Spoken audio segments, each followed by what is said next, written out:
ngasi nungdarang phongse phongsingdagi maruoiba paukhong pacharaga ma'am share tawjagi ahanbada COVID-19 dagi pharakpaga Ronaldo na goal ani sankhre.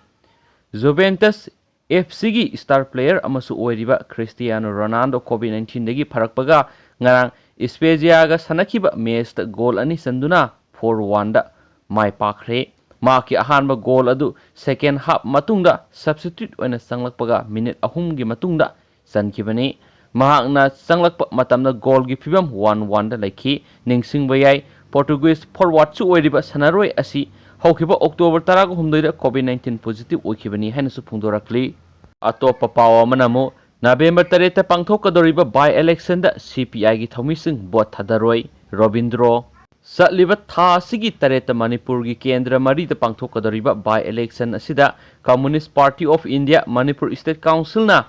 Mikhal asida hiram amatada saruk yadabagi phirep adu ahongma leite haina CPI Manipur State ki executive member H Robindro na phongdorakli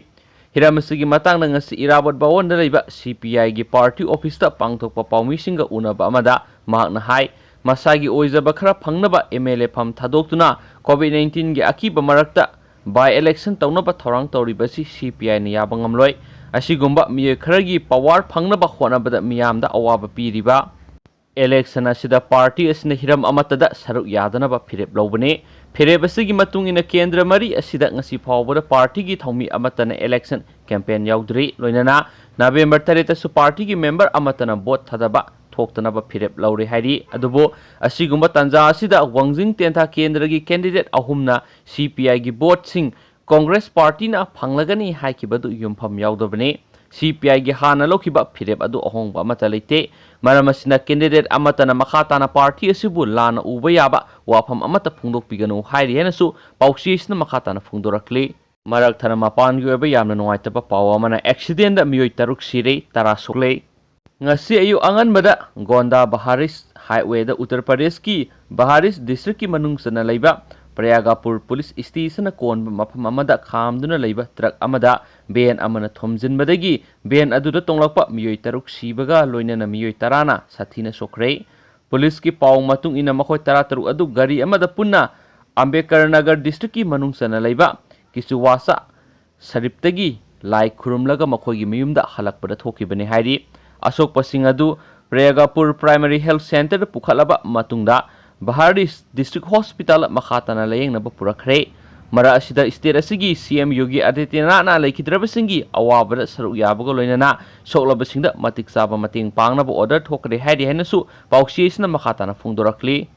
satharak poina Manipur gi maruoiba paukhara namo Salai Private Limited ta investor oiba kangu gidi yamna nungairaba pawmani ma'am Salai gi bank se hangbagi ayaba pikhre korna Salai hangbada korna ayaba pikhre Hiram kharaga mari lainana Salai Holding Private Limited sarkarna hangba yadana athingba thamkiba adugi mayokta Salai Holding the court wakalakibadagi hearing satharaba matung rai reserve tawduna thamkiba rai ngasi lathokpaga loinana athingba adu komthoktuna hangbada kon ayaba pire wafam asing ngasi Salai Holding Private Limited ki managing director Elangbam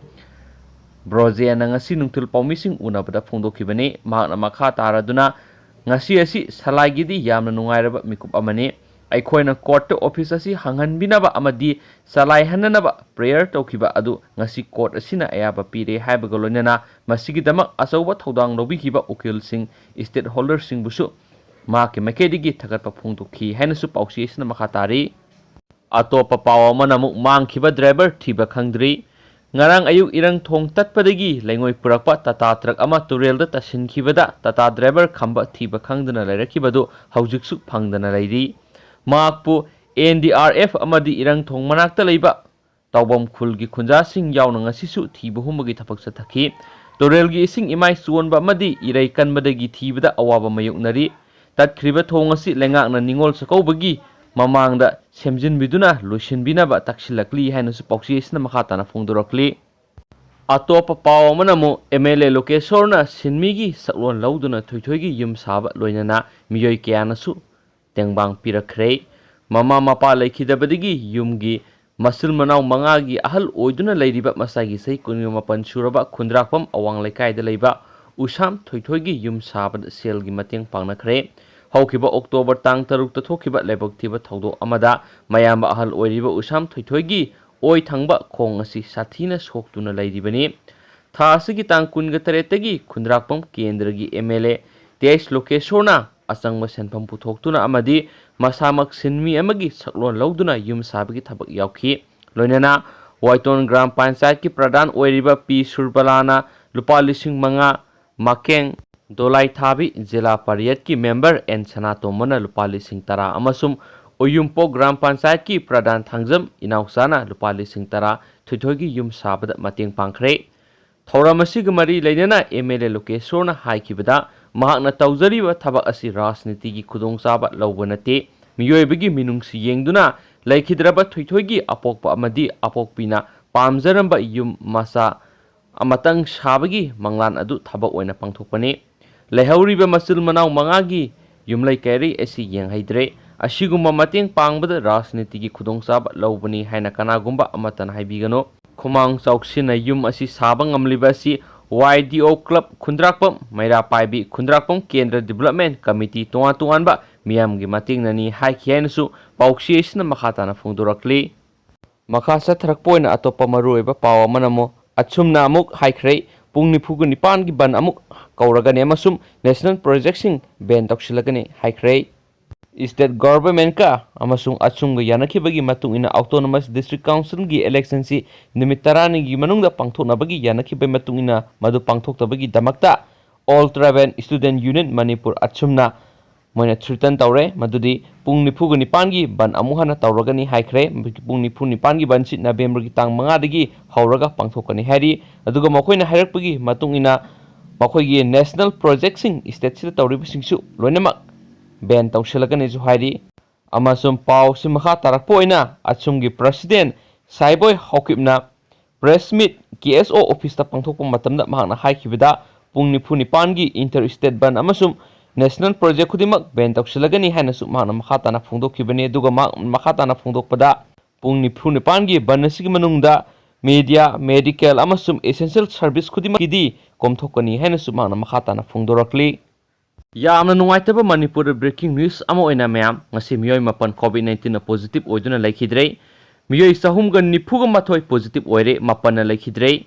ꯆꯠꯂꯤꯕ ꯄꯨꯡ 14 ꯑꯁꯤꯗ ꯃꯅꯤꯄꯨꯔꯗ ꯃꯤꯑꯣꯏ 392 ꯅꯧꯅ COVID-19 positive ꯑꯣꯏꯔꯦ, ꯃꯤꯑꯣꯏ 9ꯅ ꯂꯩꯈꯤꯗ꯭ꯔꯦ꯫ ꯃꯤꯑꯣꯏ 268ꯅ ꯂꯥꯏꯆꯠ ꯑꯁꯤꯗꯒꯤ ꯐꯗꯨꯅ ꯗꯤꯁꯆꯥꯔꯖ ꯇꯧꯈ꯭ꯔꯦ ꯍꯥꯏꯔꯤ꯫ ꯍꯦꯜꯊ ꯗꯤꯄꯥꯔꯠꯃꯦꯟꯠꯀꯤ ꯑꯦꯗꯤꯁꯅꯦꯜ ꯗꯥꯏꯔꯦꯛꯇꯔꯁꯨ ꯑꯣꯏꯔꯤꯕ ꯗꯤꯄꯥꯔꯠꯃꯦꯟꯠ ꯑꯁꯤꯒꯤ ꯋꯥꯉꯥꯡꯂꯣꯏ ꯗꯥꯛꯇꯔ ꯈꯣꯏꯔꯣꯝ ꯁꯁꯤꯀꯨꯃꯥꯔ ꯃꯉꯥꯡꯅ ꯊꯥꯗꯣꯔꯛꯄ ꯆꯦꯔꯣꯜ ꯑꯃꯅ ꯍꯥꯏ ꯉꯁꯤ ꯅꯧꯅ ꯄꯣꯖꯤꯇꯤꯚ ꯑꯣꯏꯈꯤꯕ ꯃꯤꯑꯣꯏ 392 ꯑꯁꯤꯒꯤ ꯃꯅꯨꯡꯗ 19 ꯑꯃꯗꯤ ꯁꯦꯟꯇ꯭ꯔꯦꯜ ꯑꯥꯔꯝ ꯄꯨꯂꯤꯁ ꯐꯣꯔꯁꯇꯒꯤꯅꯤ꯫ ꯄꯨꯝꯅꯃꯛ ꯇ꯭ꯔꯥꯏꯕꯦꯜ ꯍꯤꯁꯇꯣꯔꯤ ꯂꯩꯇꯕ ꯃꯤꯑꯣꯏ ꯉꯥꯛꯇꯅꯤ ꯍꯥꯏꯔꯤ꯫ ꯅꯧꯅ ꯄꯣꯖꯤꯇꯤꯚ ꯑꯣꯏꯔꯛꯂꯤꯕꯁꯤꯡ ꯑꯁꯤ ꯊꯥꯔꯒ ꯁ꯭ꯇꯦꯠ ꯑꯁꯤꯗ COVID-19ꯒꯤ ꯑꯄꯨꯟꯕ ꯀꯟꯐꯥꯔꯝ ꯀꯦꯁ 18,032 ꯁꯨꯔꯦ꯫ ꯍꯧꯖꯤꯛ ꯐꯥꯎꯕꯗ ꯂꯥꯏꯆꯠ ꯑꯁꯤꯗꯒꯤ ꯐꯈꯤꯕ ꯃꯤꯒꯤ ꯃꯁꯤꯡ 15,394 ꯁꯨꯈ꯭ꯔꯦ꯫ ꯍꯧꯖꯤꯛ ꯑꯦꯛꯇꯤꯚ ꯀꯦꯁꯇ 3,969 ꯂꯩꯔꯤ꯫ ꯉꯁꯤ ꯂꯩꯈꯤꯗꯕ ꯃꯤꯑꯣꯏ 9 ꯑꯗꯨꯗꯤ ꯏꯝꯐꯥꯜ ꯋꯦꯁꯇꯒꯤ ꯃꯤꯑꯣꯏ 5, ꯊꯧꯕꯥꯜ ꯗꯤꯁꯇ꯭ꯔꯤꯛꯇꯒꯤ 3 ꯑꯃꯗꯤ ꯕꯤꯁꯅꯨꯄꯨꯔ ꯗꯤꯁꯇ꯭ꯔꯤꯛꯇꯒꯤ ꯃꯤꯑꯣꯏ 1ꯅꯤ꯫ ꯂꯩꯈꯤꯗꯕꯁꯤꯡ ꯑꯁꯤ ꯊꯥꯔꯒ ꯁ꯭ꯇꯦꯠ ꯑꯁꯤꯗ COVID-19ꯅ ꯂꯩꯈꯤꯗꯕ ꯃꯤꯒꯤ ꯃꯁꯤꯡ 140 ꯁꯨꯈ꯭ꯔꯦ ꯍꯥꯏꯅꯁꯨ ꯐꯣꯡꯗꯣꯔꯛꯂꯤ꯫ ꯌꯥꯝꯅ ꯅꯨꯡꯉꯥꯏꯇꯕ ꯊꯃꯣꯏ ꯁꯣꯛꯅꯤꯡꯉꯥꯏ ꯑꯣꯏꯕ ꯄꯥꯎ ꯑꯃꯅ ꯃꯇꯝ ꯀꯨꯏꯅ ꯂꯥꯌꯦꯡꯕꯤꯔꯛꯇ꯭ꯔꯕꯤ ꯅꯨꯄꯤ ꯑꯃ ꯀꯥꯡꯄꯣꯛꯄꯤꯒꯤ OC ꯈꯣꯒꯦꯅ ꯂꯧꯈꯠꯇꯨꯅ ꯃꯁꯥꯒꯤ ꯁꯦꯜ ꯄꯨꯊꯣꯛꯇꯨꯅ ꯂꯥꯌꯦꯡꯕꯤꯈ꯭ꯔꯦ꯫ ꯃꯌꯨꯝꯅ ꯍꯟꯅ ꯌꯦꯡꯕꯤꯔꯛꯇ꯭ꯔꯕꯅꯤ ꯍꯥꯏꯕ ꯅꯨꯄꯤ ꯑꯁꯤ ꯏꯃꯨꯡ ꯃꯅꯨꯡꯅ ꯑꯊꯨꯕꯗ ꯂꯧꯈꯠꯂꯗ꯭ꯔꯕꯗꯤ ꯑꯥꯏꯟꯒꯤ ꯑꯣꯏꯕ ꯊꯕꯛ ꯂꯧꯈꯠꯂꯒꯅꯤ ꯍꯥꯏꯅ OC ꯈꯣꯒꯦꯅ ꯐꯣꯡꯗꯣꯛꯄꯒ ꯂꯣꯏꯅꯅ ꯀꯥꯡꯄꯣꯛꯄꯤꯗ OC ꯑꯣꯏꯅ ꯊꯕꯛ ꯄꯨꯔꯤꯕ ꯐꯥꯎꯕ ꯅꯨꯄꯤ ꯑꯁꯤꯒꯤ ꯂꯥꯌꯦꯡꯅꯕ ꯊꯥꯒꯤ ꯂꯨꯄꯥ 2,200 ꯄꯤꯒꯅꯤ ꯍꯥꯏꯅꯁꯨ ꯐꯣꯡꯗꯣꯛꯈ꯭ꯔꯦ꯫ ꯀꯥꯡꯄꯣꯛꯄꯤ ꯇꯥꯎꯟꯗ ꯃꯇꯝ ꯀꯨꯏꯅ ꯃꯈꯣꯡ ꯁꯣꯛꯇꯨꯅ ꯁꯦꯜ ꯂꯩꯇꯕꯗꯒꯤ ꯂꯥꯌꯦꯡꯕ ꯉꯝꯗꯅ ꯂꯩꯔꯛꯈꯤꯕꯤ ꯅꯨꯄꯤ ꯑꯃ ꯉꯁꯤ ꯀꯥꯡꯄꯣꯛꯄꯤ ꯄꯨꯂꯤꯁ ꯁ꯭ꯇꯦꯁꯟꯒꯤ OC ꯃꯥꯏꯕꯝ ꯈꯣꯒꯦꯅ ꯂꯧꯈꯠꯂꯕ ꯃꯇꯨꯡ ꯀꯥꯡꯄꯣꯛꯄꯤꯒꯤ CICꯗ ꯄꯨꯈꯠꯇꯨꯅ ꯑꯆꯪꯃꯜ ꯁꯦꯜ ꯄꯨꯊꯣꯛꯇꯨꯅ ꯂꯥꯌꯦꯡꯕꯤꯈ꯭ꯔꯦ꯫ ꯃꯥꯏꯕꯝ ꯈꯣꯒꯦꯟꯒꯤ ꯐꯦꯁꯕꯨꯛ ꯑꯦꯀꯥꯎꯟꯠꯗ ꯊꯥꯒꯠꯂꯛꯄ ꯄꯣꯁꯠ ꯑꯃꯗ ꯌꯨꯝꯐꯝ ꯑꯣꯏꯔꯒ ꯃꯌꯨꯝꯅ ꯍꯟꯅ ꯌꯦꯡꯕꯤꯔꯛꯇꯕꯅꯤ ꯍꯥꯏꯕ ꯅꯨꯄꯤ ꯑꯁꯤ ꯃꯇꯝ ꯈꯔꯒꯤ ꯃꯃꯥꯡꯗꯒꯤ ꯀꯥꯡꯄꯣꯛꯄꯤ ꯇꯥꯎꯟꯗ ꯃꯈꯣꯡ ꯑꯣꯏ ꯁꯣꯛꯄꯗꯒꯤ ꯆꯠꯄ ꯉꯝꯗꯅ ꯂꯩꯔꯛꯈꯤꯕꯅꯤ ꯍꯥꯏꯔꯤ꯫ ꯉꯁꯤ ꯀꯥꯡꯄꯣꯛꯄꯤꯒꯤ OC ꯃꯁꯥ ꯌꯥꯎꯅ ꯄꯨꯂꯤꯁꯀꯤ ꯇꯤꯝ ꯑꯃꯅ ꯂꯧꯈꯠꯂꯕ ꯃꯇꯨꯡ CICꯗ ꯄꯨꯈꯠꯂꯒ ꯂꯥꯌꯦꯡꯕꯤꯈꯤꯕꯅꯤ꯫ ꯅꯨꯄꯤ ꯑꯁꯤ ꯀꯥꯡꯄꯣꯛꯄꯤ ꯗꯤꯁꯇ꯭ꯔꯤꯛꯀꯤ ꯃꯅꯨꯡ ꯆꯟꯕ IT ꯔꯣꯗꯀꯤ ꯏꯔꯪ ꯄꯥꯔꯠ 2ꯗꯒꯤꯅꯤ ꯍꯥꯏꯅ ꯆꯤꯡꯅꯕꯒ ꯂꯣꯏꯅꯅ ꯏꯃꯨꯡ ꯃꯅꯨꯡꯅ ꯑꯊꯨꯕꯗ ꯂꯧꯈꯠꯀꯗꯕꯅꯤ ꯍꯥꯏꯅ OC फोंदोरगली अमदी नुपी असिगी लायेंगबा मतेंग ओइनबा OC खोगेना कांगपोकपीदा थबक पुरीबा मतम फावबा थागे लुपा लिसिंग अनि अनि मतेंग पांगनी हाइना थाजबा पीखरे नुपी असि सेंगना इरु लुथोकपीदुना लायेंग सथबा हौखरे हाइरी पुक्सेल चावबा अमदी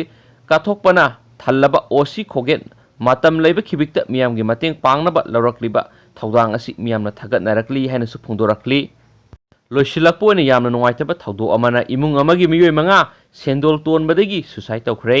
मियोय मंगा लैबा असमगी कौतरा हजारगी इमुंग अमा सेंदोल लैबना ओइगनी हाइना सिंगनबा थौदोकता लैखिद्रे हाइरी थौदो असिगी मतांगना पुलिसतगी फंगबा पाव अमगी मतुंगिना सुसाइड तौबगी मरम असि सेंदोल यामना लैबना ओइगनी इमुंग अदुगी मतै मनाव यावना मसानुपी अहुम अदु पुन्ना थौरु यान्दुना सिरगा युम मनुंगदा लैरमखी अमदी युम अदुगी मकोक अदुना निर्मल पोल कौवी हाइरी हिरम असिग मरी लैनना फंगबा पावसिंगी मतुंगिना अकोइबदा लैरिबा मियोयसिंगना युम अदुगी मियोयसिंग मपान थोलकपा उदबदगी संगदुना येंगलुबदा थौरि यान्दुना लैरमबा थेंगनखिबनी हाइरी हेनसु पाउसिएसना मखाताना फोंदोरगलेन थैंक यू।